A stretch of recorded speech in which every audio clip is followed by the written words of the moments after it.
dernier petit point, l'angle idéal pour agir. Alors, ça, c'est un peu une anecdote, mais c'est un petit truc et astuce, mais vous verrez, ça vous rendra des services.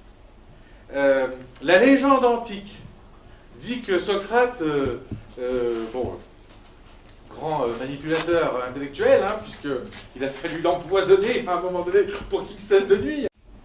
On pourrait même dire en rigolant que c'était le premier RH, finalement, puisque tel qu'on veut définir le rôle du RH, qui émancipe le manager et qui amène le manager à se positionner dans la situation et à trouver des idées et à devenir finalement, à s'auto-élever comme ça, on est un peu dans cette analogie-là. Et donc, évidemment, dans ces dialogues, ces fameux dialogues de Socrate, là, il fallait quand même un peu cadrer, hein, parce que sinon, je pense que ça partait dans tous les sens. Et alors, la légende antique nous raconte qu'il y avait 3 questions qui étaient des questions de qualification que Socrate utilisait dans la valorisation de la demande de Platon, dans les échanges avec Platon. Et alors, l'anecdote, c'est de dire qu'un jour, Platon vient voir Socrate sur le marché, là où ils avaient l'habitude de se réunir quotidiennement pour discuter. Et puis, il veut lui raconter quelque chose. Il veut lui raconter une histoire. Il lui dit, il paraît qu'aujourd'hui, à Athènes... Et Socrate lui dit, alors je vais te poser 3 questions, avant que tu commences à me raconter ce que tu veux me raconter. La première, c'est, est-ce que ce que tu vas me dire est vrai? Alors, on ne sait pas ce que répond Platon. Hein. Il répond peut-être, j'en sais rien. Il répond peut-être, oui, c'est vrai, je sais, je l'ai vu. Peu importe, on s'en fout. Nous, ce qui nous intéresse, c'est en tant qu'RH. Qu'est-ce que cette question suscite chez nous si on se met dans la situation où un manager vient vous voir avec un problème? Alors, vous allez me dire, oui, à parti pris, on voit bien que vous avez pris des substances, parce qu'on va quand même pas dire à un manager qui vient nous voir, est-ce que c'est vrai ce que tu me racontes? Et évidemment, on ne va pas lui dire comme ça, non. Mais au fond, à quoi nous renvoie cette question d'authenticité? Vous savez, le manager, il vient vous dire, le problème, c'est qu'il est comme ci, il est comme ça, et quand il est avec les autres, il ne partage pas les informations, et quand il est avec le client, on ne comprend rien, il est dans son truc, c'est un expert, j'attendrai de lui qu'il...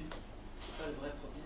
Alors, c'est souvent, effectivement, la description d'une conséquence plus que d'une origine, c'est vrai, mais finalement, qu'est-ce que vous êtes tenté souvent de dire dans ces moments-là? Vous lui dites, est-ce que tu lui en as parlé?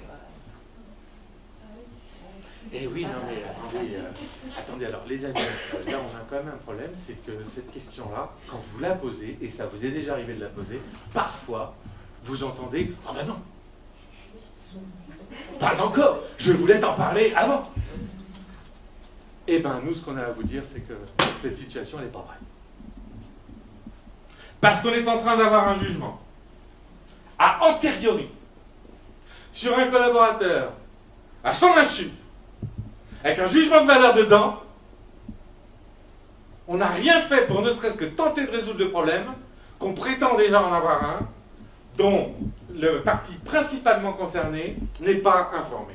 C'est-à-dire que quelque part, cette situation n'existe pas puisqu'elle n'est même pas révélée aux collaborateurs. On n'a même pas un manager qui a dit aux collaborateurs « Est-ce que tu te rends compte que moi, mon rôle, c'est d'être le garant de la qualité des communications au sein de cette équipe. Or, cette condition n'est pas réunie et qu'en grande partie, j'ai constaté que tu en étais responsable et que je voudrais qu'on change les choses ensemble. Voilà, ça n'a pas été fait. C'est une action de management pourtant simple, mais en fait, elle est compliquée. Et donc, on a pensé que pour la résoudre, il fallait d'abord en parler au RH. Et quand les RH ont dit « Lui en as-tu parlé ?» Je vais dire « Ah non !» Alors, continue comme ça, mon gars. Ça va vraiment bien se passer avec ton équipe. Donc, dans quelle mesure vous n'avez pas le droit de dire à ce manager « Eh ben, tu sais quoi, ton histoire, elle n'est pas vraie. Parce que ton collaborateur, il n'est même pas au courant. » Ben oui. Bon, c'est une métaphore, hein, vous l'avez compris. Mais, il y a quand même, cette idée-là derrière.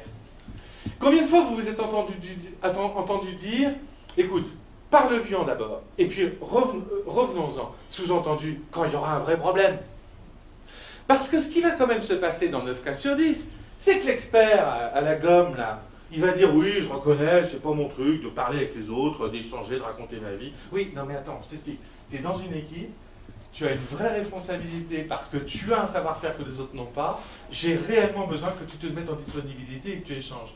Et vous savez quoi? Il va faire 2 ronds en 9 4 sur 10. Il va dire ok, je vais faire un effort, effectivement, je reconnais que je suis un peu... Bon,